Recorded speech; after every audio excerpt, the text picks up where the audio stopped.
오늘 본문의 말씀을 가지고 우리의 중심은 하나님이라는 제목으로 함께 말씀 나누도록 하겠습니다. 우리 옆에 계신 분들에게 이렇게 오늘 인사했으면 좋겠는데요. 하나님이 우리의 중심이십니다. 하나님이 우리의 중심이십니다. 그렇습니다. 하나님이 우리의 중심이 되시고 또 날마다 하나님의 은혜를 누리면서 평강을 맛보며 살아갈 수 있는 귀한 우리 우이제일교회 성도님들이 다 되시길 주님의 이름으로 간절히 축원합니다. 여러분 한 주간 동안 잘 지내셨습니까? 이제 12월이 딱 2주 남았어요. 아까 안지립 목사님께서 말씀하신 것처럼 오늘이 금요 성령 집회는 21년 또 마지막 금요 성령 집회입니다. 너무 좋으신가 봐요. 저도 이제 그 생각을 아예 못하고 있었는데 예배는 아직 2주 남았다 생각했으니까 다음 주에는 목장 연합 예배가 있고요. 그 다음 주는 송구 영신 예배가 되겠습니다. 아쉽네요. 일단 2021년 금요 성령 집회가 오늘이 마지막이라는 게 마지막에 설교를 아주 길게 해야 되겠네요. 표정들 다 안 좋아지시는 것 같아요. 12월이 정말 딱 2주 남았습니다. 연말이 되면 한 해를 돌아보면서 어떻게 내가 한 해를 보냈나라고 생각을 해보게 되죠. 또 생각해 봄과 동시에 내년에는 이러이러한 계획을 세우고 이렇게 좀 살아야 되겠다라는 결심과 또 어떤 이렇게 예를 들면 다이어트 같은 저는 잘 하지 않는데요. 그런 계획들을 많이 세우시는 것을 보게 됩니다. 지난 한 해를 돌아보면 코로나로 인해서 참 어려웠죠. 많이 힘들었다라는 생각이 많이 드는데요. 또 어떻게 보면 우울했던 한 해였습니다. 블루 코로나부터 시작해서 레드 코로나, 블루 코로나, 블랙 코로나까지 이렇게 얘기를 붙이면서 참 우울하다라는 그런 생각을 참 많이 했던 시간이 아니었나 싶습니다. 그래도 저는 개인적으로 우이제일교회 성도님들이 계셔서 행복한 21년을 마무리할 수 있어서 참 감사하고요. 또 즐거운 목회 현장에 있었기 때문에 감사하다라는 생각을 가지고 있습니다. 여러분들도 남은 2주 잘 마무리하셔서 행복한 21년을 마무리하셨으면 좋겠고요. 아시는 것처럼 이제 내일 모레 홈커밍 데이가 있습니다. 주변에 교회를 떠나셨거나 교회를 지금 나오지 못하고 계신 분들을 여러분 초대하셔서 즐거운 시간을 보내셨으면 좋겠어요.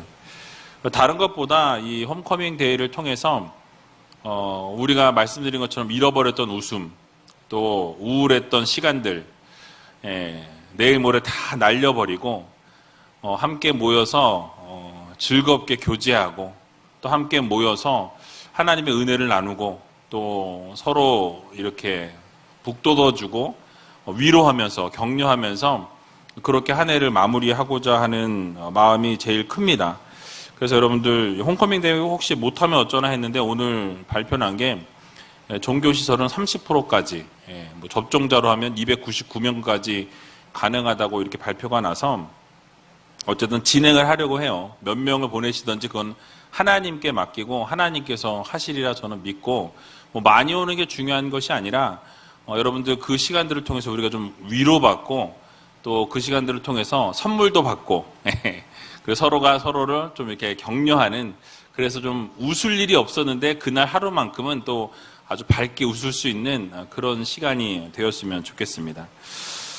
오늘부터 이제 금요 성령 집회 때 신약 말씀도 같이 살펴본다고 말씀드렸죠. 에베소서 말씀을 살펴보게 되었는데요. 간략하게 에베소서에 대해서 말씀을 드리면 이 에베소서는 빌립보서와 골로새서 또 빌레몬서와 함께 옥중서신으로 분류가 되어집니다. 옥중서신이라는 말을 딱 들으니까 어떤 감이 오세요? 감옥에서 쓰여진 편지구나라고 생각하시면 될 것 같아요. 그러니까 바울이 로마에 우리가 사도행전을 살펴보면서 연결이 됩니다. 가택에 연금되어 있을 그때에 이 편지를 썼다라고 학자들은 이야기하고 있어요. 그래서 AD 61년에서 63년경에 쓰여진 것으로 추정하고 있습니다. 그러니까 에베소서의 수신자는 바울이 3차 전도 여행을 하면서 3년 동안 사역했던 에베소 교회의 성도들을 향해서 이 편지를 썼고, 또 그 에베소 교회의 성도들뿐만 아니라 이 소아시아 교회의 성도들을 향해서도 함께 메시지를 전한 것으로 볼 수 있습니다. 그래서 오늘 함께 살펴보게 될 이 1절과 2절의 말씀은 편지가 있으면 여러분 서론, 본론, 결론이 있듯이 이 1절과 2절은 머릿말이라고 해서 이 서론에 해당이 되어지는 부분입니다.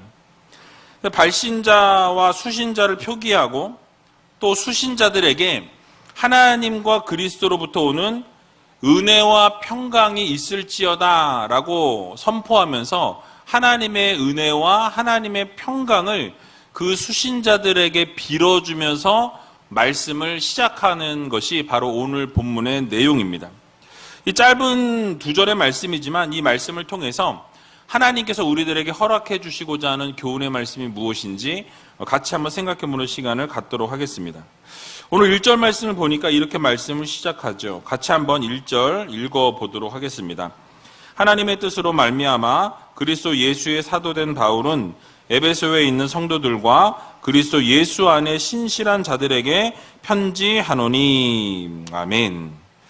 자, 바울은 자신이 이 에베소서를 기록한 이 발신자임을 이렇게 소개하고 있죠. 그러면서 특히 자신의 사도성에 대해서 강조하고 있는 것을 보게 됩니다. 왜 그랬냐면 그 당시 교회에서 많은 교회들에서 이 바울의 사도성에 대해서 의심하고 믿지 않았던 그런 사람들이 많이 있었어요.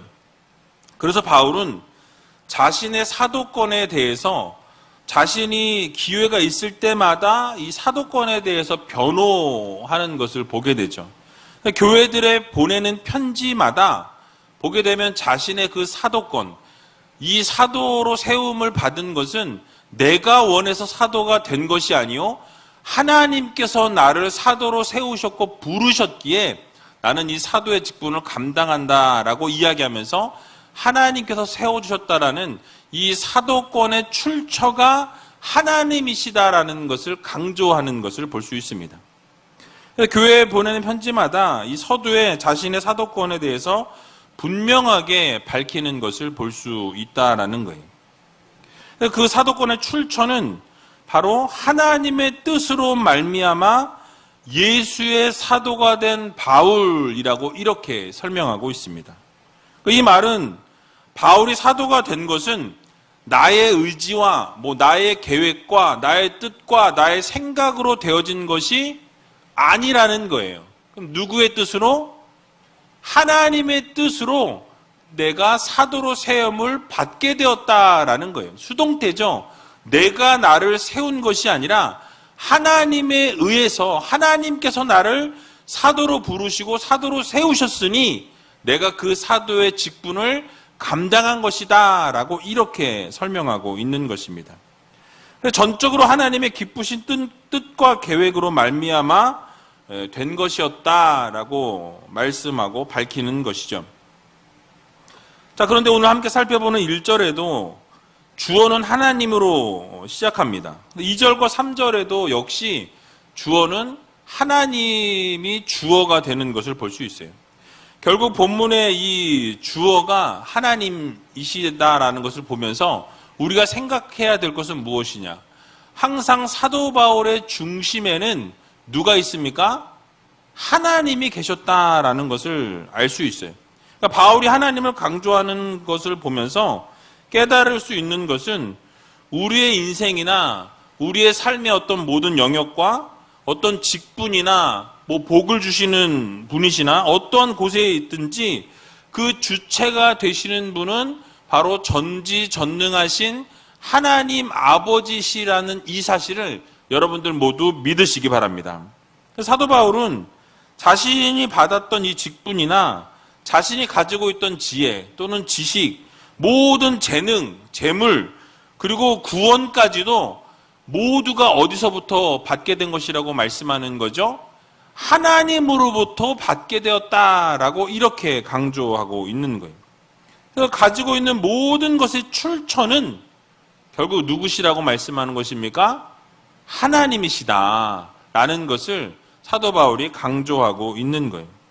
내가 한 것 같고, 내가 열심으로 이룬 것 같고, 내가 최선을 다해서 이 자리까지 온 것 같으나 사실은 그 모든 것을 주관하시고 인도하시고 합력과 선을 이루게 하신 분은 누구십니까?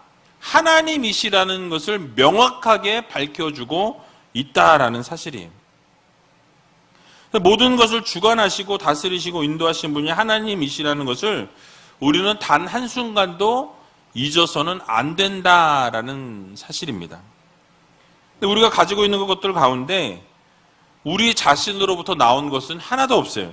모든 것이 하나님의 뜻에 따라, 하나님의 계획과 섭리에 따라 하나님께서 우리에게 누리도록 허락해 주신 것이다 라는 말씀이. 자, 그런데 우리는 어떻게 생각하며 살아갑니까? 내가 똑똑해서 이만큼 되었고, 내가 능력이 있고 유능해서 이 자리까지 오게 되었다라는 생각을 갖게 되는 경우가 많은 것을 보게 되죠. 세상에서 말하는 성공을 이루었다고 자부할 때의 그 모습을 보면 내가 정말 노력해서, 내가 최선을 다했기 때문에, 내가 열심히 했기 때문에, 또는 내가 입고 싶은 거 입지 않고, 먹고 싶은 거 먹지 않고, 내가 정말 사고 싶은 거 사지 않고, 하고 싶은 거 하지 않으면서 모았기 때문에 내가 이만큼 성공했노라고 이야기하는 것을 우리가 보게 되는 거예요. 하지만 하나님께서 그런 사람들의 모습과 삶을 만약에 툭 쳐버리신다라고 한다면 여러분 어떻게 되겠습니까? 그냥 툭, 하나님이 그냥 툭 치셔도 그냥 우리는 팍 자빠질 수밖에 없어요. 하나님이 훅 불어버리시면 우리는 어떻게 됩니까? 우리는 그냥 날아갈 수밖에 없는 그런 존재다라는 사실이에요. 그래서 우리는 우리의 힘과 능력이 아닌 하나님을 전적으로 의지하고 하나님을 전적으로 바라볼 수 있는 그런 믿음의 성도들이 되어야 할 것입니다. 그래서 우리의 인생을 가만히 들여다보면 실패할 때가 더 많은 것을 보게 되죠. 넘어지고 쓰러질 때가 더 많이 있다라는 거예요. 사람들로부터 외면을 당할 때가 있고요. 버림을 받아서 상처를 받을 때가 있고 아픔을 경험할 때가 있어요. 그러니까 만약 정말 그렇게 유능하고 잘났고 성공의 길만 걸어간다면 정말 행복한 삶만 살아야 되는 것이 맞는데 실제적인 우리의 삶을 들여다보면 그렇지 않은 것을 보게 된다라는 것이죠. 여러분, 이유가 무엇입니까? 우리도 모르는 사이에 우리의 교만이 우리의 눈을 가리웠다라는 거예요. 하나님은 온데간데 없고 우리의 중심에 우리 자신 스스로들이 앉아있다 보니까 문제가 발생하게 되더라라는 말씀이죠. 그래서 우리는 늘 자만과 교만이 가득한 삶을 살게 되고 결국 그러한 삶을 살다 보면 그 결론에 도달하게 되는 것은 망하는 거예요. 실패하고 넘어질 수밖에 없는 것입니다. 자, 그러므로 사랑하는 우이제일교회 성도 여러분, 실패하지 않는 인생을 사는 방법은 오직 딱 한 가지밖에 없습니다. 뭘까요? 사도 바울이 언제나 하나님의 뜻이 최우선이었던 것처럼 날마다 하나님 중심으로 그 삶을 살아냈던 것처럼 우리의 삶도 하나님을 중심으로 하나님을 최우선순위에 두고 하나님의 말씀을 따라 살아가는 것이 바로 우리의 성공의 비결이고 정말 실패하지 않는 인생을 사는 방법이라는 것을 여러분 기억하시면서 날마다 하나님을 중심에 모시고 살아갈 수 있는 우이제일교회 모든 성도님들이 다 되시기 바랍니다.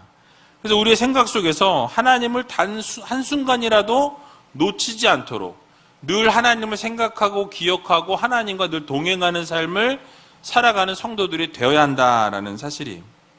그래서 여러분들의 삶이 하나님의 섭리 가운데 있고 하나님의 인도하심 아래 있고 하나님의 놀라우신 은혜와 그 사랑 안에 있다라는 것을 인정하고 고백하면서 하나님의 하나님 되심을 날마다 찬양할 수 있는 귀한 우이제교회 성도님들이 다 되시기 바랍니다.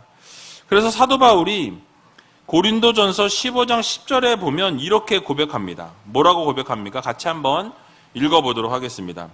그러나 나의 나된 것은 하나님의 은혜로 된 것이니 내게 주신 그의 은혜가 헛되지 아니하여 내가 모든 사도보다 더 많이 수고하였으나 내가 아니요 오직 나와 함께 하신 하나님의 은혜로라. 아멘. 뭐라고 말씀하죠? 모든 것이 하나님의 은혜다라고 말씀하고 있어요. 오늘 복지사역팀이 찬양하신 것처럼 모든 것이 당연한 것 같으나 그것이 당연하지 않다라는 거예요.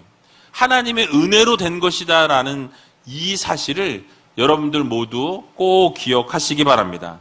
하나님의 은혜요, 모든 것이 하나님의 계획이요, 하나님의 섭리 아래 있다라는 것을 여러분 마음 깊이 새기시면서 날마다 우리의 중심을 하나님께 드리고 우리 안에 하나님 중심의 삶을 살기 위해서 몸부림치고 최선을 다할 수 있는 귀한 우리 우이제일교회 모든 성도님들이 다 되시길 주님의 이름으로 간절히 축원드립니다. 자, 이제 사도 바울이 자신이 하나님의 뜻을 따라서 사도가 되었음을 밝히면서 이 에베소에 있는 성도들과 또 예수 안에 있는 신실한 자들에게 편지한다라고 이렇게 서문을 쓰면서 기원한 것이 있어요. 뭘 기원했습니까? 바로 은혜와 평강이 너희에게 있을지어다 라고 이렇게 선포하는 것을 보게 됩니다. 오늘 본문 2절에 나와 있는데요. 같이 한번 2절 말씀 읽어보도록 하겠습니다. 하나님 우리 아버지와 주 예수 그리스도로 쫓아 은혜와 평강이 너희에게 있을지어다. 아멘. 자, 2절의 말씀은 이 바울의 일반적인 서신들에서 나타나는 이 축도의 전형적인 형태입니다. 근데 그 가운데서 은혜와 평강이 너희에게 있을지어다 라고 이렇게 선포한 이 선포는 그 당시에 고대인들에게 있어서 일반적인 어떤 인사였어요. 그러니까 그냥 일반적으로 고대인들이 인사할 때도 너희 가정에, 너의 삶에 은혜와 평강이 있기를 원한다라고 이렇게 선포해주고 복을 빌어주고 은혜를 빌어주는 그런 모습이 고대 사회의 일반적인 인사였다라는 거죠. 그래서 은혜를 빌어주는 것은 헬라인들의 풍속 안에 있었고 평화를 빌어주는 것은 유대인들의 풍속 아래에 있었습니다. 그래서 이 말씀은 바로 인사 형식을 띤 축도였다라고 이렇게 말씀드릴 수 있는 것이죠. 자, 그러나 여기서 사도 바울이 비는 이 은혜와 평강은요, 그냥 고대 사회에서 나누던 인사와는 좀 차원이 다른 그런 빌어주는 모습이었다. 그냥 인사말이 아니었다라는 거죠. 그러니까 바울이 빌고 있는 은혜와 평강은 바로 우리 신앙의 알파와 오메가이고 또 바울이 에베소서를 통해서 하고 싶은 말의 중심 내용이 바로 하나님의 은혜요, 하나님의 평강이라는 거예요. 그래서 우리가 하나님의 은혜를 받고 하나님이 주시는 평강과 평안을 누리면 어떻습니까? 놀라운 삶의 변화들이 일어나게 된다라는 사실이에요. 그래서 바울이 그 은혜와 평강의 근원지를 어디로 또 이야기하고 있습니까? 하나님과 예수 그리스도를 말하고 있어요. 하나님 우리 아버지와 주 예수 그리스도로 쫓아라고 말씀하죠. 그러니까 그 은혜가 나오는 출처가 어디예요? 하나님과 예수 그리스도. 또 평강이 나오는 출처도 어디입니까? 하나님과 예수 그리스도. 결국 성부, 성자, 성령 하나님으로부터 이 은혜와 이 평강과 평안이 흘러나오게 된다라는 것을 사도 바울이 언급하고 있는 것입니다. 바울이 용어를 사용하면서 이 은혜라는 단어가 카리스라는 단어인데요. 이 초대교회 당시에 이방인들에게 있어서도 이 널리 사용되는 단어였어요. 그런데 바울이 이 용어를 사용하면서 이 용어 카리스라는 용어가 한 단계 업그레이드 됐다라고 이렇게 이해하시면 될 것 같습니다. 이 용어를 사용하면서 깊이 있는 어떤 신학적인 의미를 부여했다라는 거예요. 어떤 의미를 부여했냐면 바울에게 있어서 이 카리스는 어떤 경우에도 받을 만한 자격이 없는, 그러니까 우리는 받을 만한 자격이 없는데 하나님이 호의를 베풀어 주셔서 우리가 은혜를 받게 되었다라는 그런 의미로 카리스라는 단어를 사용했습니다. 특히 칭의와 관련해서는 칭의가 뭡니까? 의롭다 칭해 주시는 거죠. 그러니까 우리가 의롭지 않음에도 불구하고 하나님께서 의롭다 칭해 주시는 이 칭의의 부분에 있어서 관련해서 이야기하면 스스로는 우리가 구원할 수 없으나 어떻습니까? 죄인들에게 값없이 구원을 베풀어 주신 행위를 말할 때 이 단어가 사용이 되어졌습니다. 또 평강이라는 이 단어는 에이레네라는 단어가 쓰였는데요. 여러분들이 잘 아시는 것처럼 히브리어로는 샬롬이라는 단어가 쓰였어요. 지난번에 원로 목사님이 살롬이라고 그러면서 죽일 놈 살롬. 그래서 아마 다른 분야에 있으면 하나도 안 웃겼을 거예요. 원로 목사님이 하셔서 웃겼죠. 어쨌든 이 샬롬이라는 단어와 동의어라고 생각하시면 딱 맞을 것 같습니다. 그래서 이 개인의 물질과 안전에 대해서 이 축복과 번영을 빌어주는 말이 바로 이 평강이라는 단어예요. 구약 성경에서 이 샬롬이라는 단어는요, 정말로 평안하냐, 안전하냐, 우리나라로 말하면 안녕하냐, 잘 사냐, 뭐 이런 의미라고 생각하시면 맞을 것 같습니다. 근데 신약 성경에서 나오는 이 평강은요, 말씀드린 것처럼 또 한 단계 업그레이드 돼서 일반적인 어떤 문안 인사보다는 앞에 말하고 있는 은혜라는 이 카리스라는 단어와 연관되어져 있는 단어가 이 평강이라는 단어예요. 그러니까 신약 성경에서 말하는 평강은요, 이 예수 그리스도의 구원의 은혜를 통한 하나님의 뭐라 그럴까요? 평화. 그러니까 우리가 그냥 하나님과 평화를 누릴 수 없는 존재잖아요. 그죠? 죄가 있기 때문에. 그런데 예수 그리스도의 은혜로, 예수 그리스도의 보혈의 피로 어떻게 되었습니까? 하나님과 평화하게 된, 하나님과 가까워지게 된 것이 바로 은혜라는 거예요. 그래서 하나님의 하나님과의 평강과 평화를 누리게 된 것이 무엇 때문에? 예수 그리스도의 보혈의 능력으로, 보혈의 피로 말미암아서 우리가 평화하게 되었고 평강이 있게 되었다라는 그런 의미를 부여하고 있다라는 사실이에요. 결국 예수 밖에서의 평강은요, 단회적인 기쁨이나 일시적인 쾌락을 줄 수 있을지는 모르지만 영원히 지속되는 이 참 평강은 오직 예수 안에서, 예수 그리스도의 보혈의 피의 능력으로 또 구속의 은혜 안에서 주어지는 이 평강이다라는 것을 우리는 기억해야 할 것입니다. 결국 사도 바울이 빌어주고 있는 것은 세상이 말하는 은혜나 세상이 말하는 평강과 평안이 아니라 바로 예수 안에서 우리가 누릴 수 있는 은혜, 또 예수 그리스도의 구원의 놀라우신 은혜 안에서 느끼게 되는, 누리게 되는 참 평강과 평안을 빌어주고 있다라는 말씀이에요. 자, 여러분, 우리들의 신앙생활을 돌아보게 되면 여러분들은 어떻게 믿음 생활을 시작하셨습니까? 아마 어떤 분들은 내가 정말 결심하고 결단해서 믿음 생활을 시작한 분도 있을 거예요. 물론 여러분이 우이제일교회 와보고 누가 전도를 했든지 또는 이사를 오게 되었든지 또 어떻게 하다 보니까 내 의지와 내 생각과 내 결정에 의해서 이렇게 믿음 생활을 하게 된 것처럼 보여질 수 있다라는 것이죠. 하지만 그 이면을 보게 되면 그 안에서 흐르고 있는 그 흐름의 그 역사를 보게 되면 사실은 이 모든 것을 인도하신 분은 누구세요? 하나님께서 그 모든 것을 인도하셨다라는 거예요. 그러니까 내가 한 것 같고 내가 계획하고 내가 준비해서 내가 믿음 생활을 이루어낸 것 같아 보이지만은 그것이 아니라는 거예요. 바로 하나님의 은혜로 이것이 가능했다라는 것이죠. 그러니까 하나님께서 모든 것을 은혜로 베풀어 주셔서 지금까지 이 순간까지 이 시간까지 이끌어 주셨다라는 결론에 이르게 되는 것입니다. 그래서 사도 바울은 에베소서 2장 8절에서 9절에서 보면 이렇게 강조합니다. 같이 한번 읽어보도록 하겠습니다.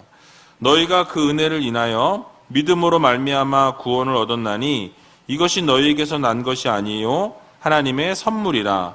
행위에서 난 것이 아니니 이는 누구든지 자랑치 못하게 함이니라. 아멘. 뭐라고 말씀합니까? 여러분들의 구원을 얻은 것은 행위로 말미암은 것이 아니다라고 분명하게 말씀하고 있어요. 무엇으로? 하나님의 은혜로 구원을 얻었다라고 말씀하죠. 그래서 그 누구도 자신의 행위로 말미암아서 드러내는 것이 아니라 하나님의 은혜로 하나님의 선물로 우리가 구원을 얻게 되었다라는 것을 말씀하고 있어요. 그러니까 우리의 구원이 결국 믿음을 통해서 이루어졌는데 그 믿음을 주신 분은 누구예요? 결국 하나님께서 주신 거예요. 은혜로 믿게 하신 거예요. 모든 것이 하나님의 은혜였다라는 것을 여러분들 모두 기억하시기 바랍니다. 내가 믿고 내가 노력했고 내가 최선을 다했고 내가 결단해서 내가 얻었는데 뭔 소리냐라고 생각하는 분이 계실지 모르겠지만 이게 하나님의 선물이라고 지금 강조하는 이유가 무엇입니까? 바로 하나님의 은혜로 그 모든 것이 되었다라는 거예요. 그러니까 표현적으로 볼 때는 내가 한 것 같으나 이면적으로 볼 때는 하나님이 모든 것을 조성하시고 섭리하시고 계획하시고 움직이셔서 결국은 은혜로 어떻게 돼요? 우리가 구원을 얻게 된 거예요. 그러니까 우리의 믿음으로 우리의 노력으로 우리의 행위로 된 것 같으나 사실은 그렇지 않다라는 것을 우리들에게 말씀해 주고 있는 것입니다. 그러니까 하나님의 은혜의 역사가 있었기 때문에 그 믿음도 가능했다라는 사실이에요. 그래서 여러분 하나님의 은혜가 없었다면 우리의 구원이나 믿음도 없었을 것입니다. 그러니까 이 노아 시대의 노아를 보게 되면 노아를 가르쳐서 성경은 당대의 의인이었다라고 이렇게 표현하는 것을 볼 수 있습니다. 창세기 6장 8절에서 9절에 나와 있는데요. 같이 한번 창세기 6장 8절에서 9절을 읽어보겠습니다. 그러나 노아는 여호와께 은혜를 입었더라. 노아의 사적은 이러하니라. 노아는 의인이요 당세의 완전한 자라. 그가 하나님과 동행하였으며. 아멘. 노아가 당대의 의인이었고 그 당대의 사람들로부터 완전한 자라고 칭함을 받았습니다. 그런데 과연 그가 잘나고 대단해서 완전한 자가 되었고 그 노아가 당대의 의인이 그냥 될 수 있었겠냐라는 거예요. 이 8절에 보니까 노아는 여호와께 은혜를 입었다라고 말씀하죠. 하나님께 은혜를 입었기 때문에 노아는 당대의 의인으로 인정을 받았고 완전한 자로 세움을 얻게 되었다라는 사실이에요. 그리고 늘 하나님과 동행하는 삶을 살 수 있었다라는 거예요. 여러분 성도의 삶도 동일합니다. 우리가 그냥 세워지고 우리가 그냥 믿음의 길을 그냥 걸어가는 것이 아니에요. 우리의 행위나 우리의 노력으로 그것이 가는 것이 아니요 하나님의 은혜로 되어진다라는 이 사실을 여러분들 모두 기억하시기 바랍니다. 또 평강은요, 평강 역시 그냥 주어지는 게 아니에요. 평강도 하나님이 우리에게 평강을 주시고 평안을 주실 때에 그 평강과 평안은 믿음의 기초에서 우리에게 평강과 평안을 허락해 주신다라는 것을 우리는 기억해야 합니다. 그래서 이사야 26장 3절의 말씀을 보면 이렇게 말씀하고 있어요. 같이 한번 읽어보도록 하겠습니다. 주께서 심지가 견고한 자를 평강의 평강으로 지키시리니 이는 그가 주를 의뢰함이니이다. 아멘. 그러니까 하나님께서 심지가 견고한 자, 믿음이 투철한 자를 평강의 평강으로 허락해 주시는데 그 모든 것도 어떻습니까?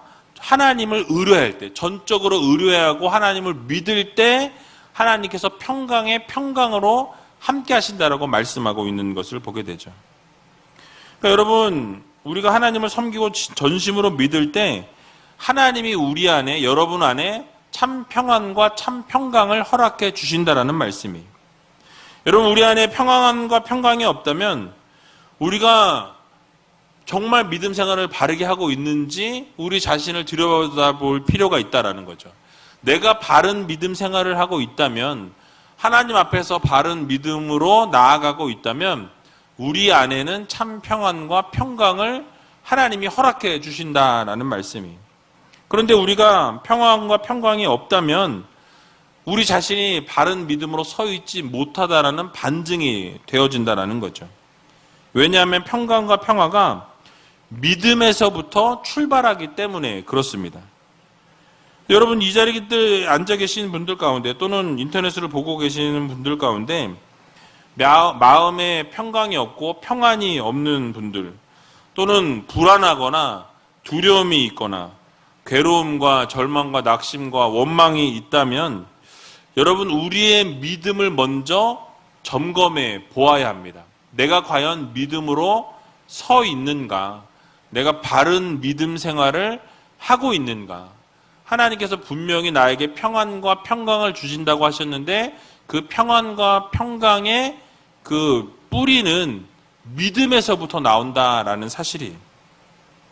예수 그리스도 안에 있고 믿음을 확고하게 붙들고 사는 성도들에게는 예수 그리스도께서 언제나 참 평안과 평강을 허락해 주신다라고 약속해 주고 계십니다. 그래서 그 평안과 평강은 세상에서 주는 평안과 평강과는 다르다라고 성경은 말씀하죠. 주님께서 주시는 평안과 평강을 날마다 누리면서 여러분 정말 하나님이 주시는 그 믿음을 가지고 우리 안에 믿음이 있다면 확신이 있잖아요. 확신이 있다면 흔들림이 없어요. 흔들림이 없으면 어떻습니까? 두려움이 없는 거예요. 왜? 믿는 구석이 있으니까. 그 믿는 구석이 누구예요? 우리의 중심에는 하나님이 함께 하신다.